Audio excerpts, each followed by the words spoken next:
like scary movies, Sydney? I like that thing you're doing with your voice, Randy. It's sexy. What's your favorite scary movie?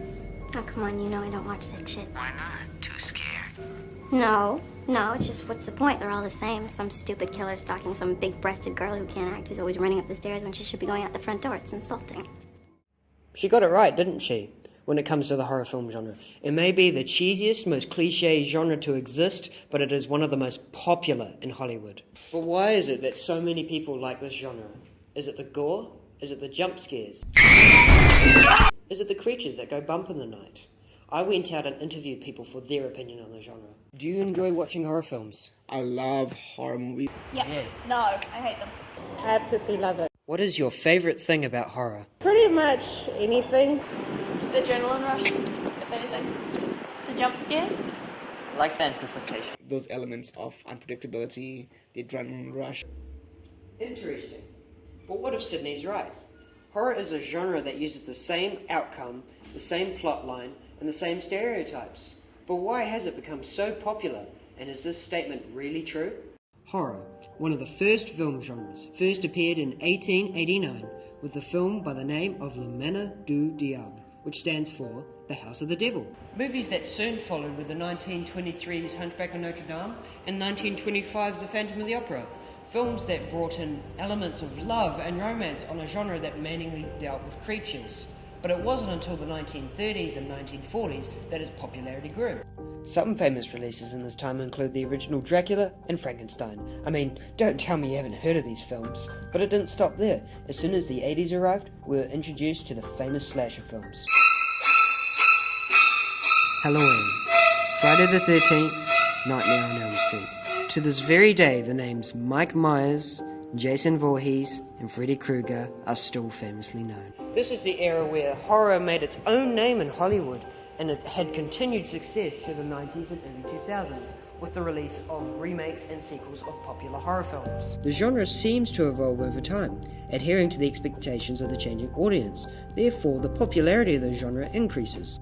But horror does have its own flaws. I mean, what about its common misrepresentation of people? There's always that dumb blonde that trips over nothing. There's always the couple who have sex every moment they get, and the nerd and the African American who seem to always start first. Are these true representations of these groups of people?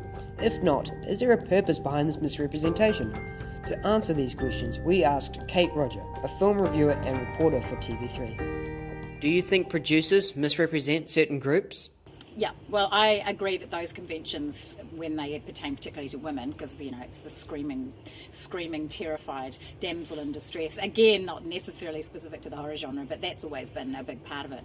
And interestingly, one of the best films of this year is Get Out. And when you talk about those stereotypical conventions of horror films, this one has got those basics of, in some ways, of what a horror or a thriller horror should be, and then spins it for so much social commentary on race, on just a whole lot of different levels. And it's a 5-star top-notch film, regardless of whether you view it as a horror or a thriller.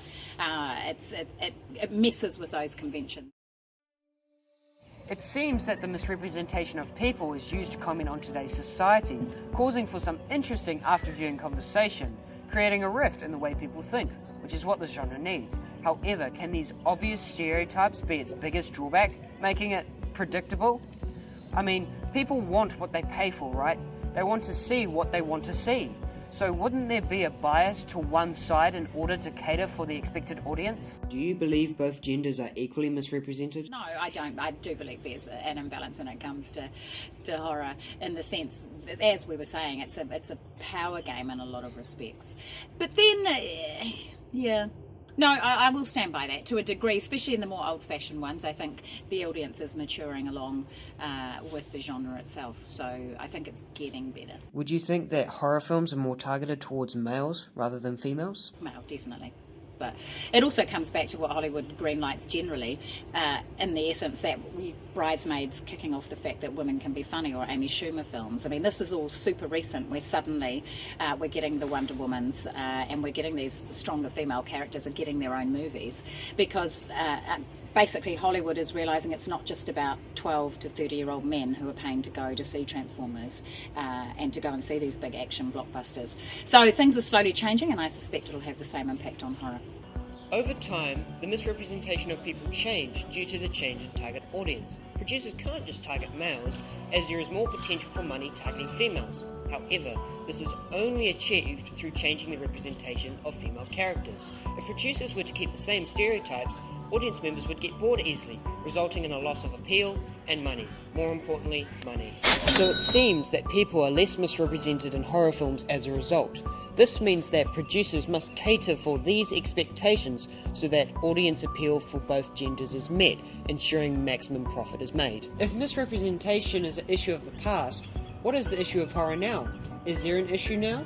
Why do you think that horror movie producers make more sequels off the original? If it's popular and it's going to make money, they're going to make another one. But each time they need to up the ante for whatever it is that, you know, whether it was blood and guts in the first one, I get the sense that in the horror genre, they've got to up the ante and make it even more horrific and more horrific and more horrific.